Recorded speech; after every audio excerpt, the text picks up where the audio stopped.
og unsay ibutang sa among ginikanan sa lamisa. Mga on kami kung gayay-gayay, kung dabong-dabong, way pili.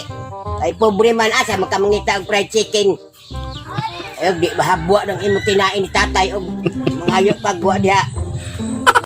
Fried chicken og mga kugihan, way gani nahimo pan trabaho sa iskabuk. Pagsayod sa galon, way nagsayod kay mga tuyog pa.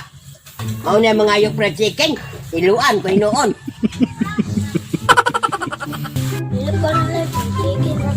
Bahala, og di ka mukha og tulo ka adlaw. Tulid ka. Kaning tao nga tapulan, dili makasala og dili makanon. Fried chicken. Di ka mukaon na, og mukaon buhi, ang di mukaon na patay. Kung magluyaw ako, palitan ko mo orange biscuit. Palitan kay nagluyaman. Di man masugod kay nagluyaman, karon wa man magluya, palitan fried chicken. Balik na ba ako?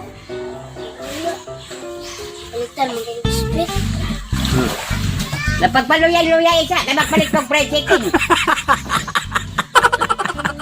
Hindi mo namamalayan, matanda ka na pala at hindi nakapag-ipon. Masarap tumanda pag may ipon para may peace of mind at para hindi tayo pabigat sa ating pamilya. Pag-aagawan ka pa at hindi pagpapasapasahan. Lahat tayo sa pagtanda ang punta. Anumang sitwasyon natin pagtanda natin ay nakabase sa desisyong gagawin natin habang bata pa tayo. Mahirap iasa sa iba ang pagtanda natin. Walang ibang maghahanda para sa atin. Imaginin mo ang pagtanda mo, may sakit ka at walang naiwan sa tabi mo. May pera ka bang ibabayad sa mag-aalaga sa'yo? O may pera ka bang pampaospital o pambili ng gamot? Nakakatakot na senaryo kung wala, kaya umpisahan mo ng mag-ipon habang kaya mo pa.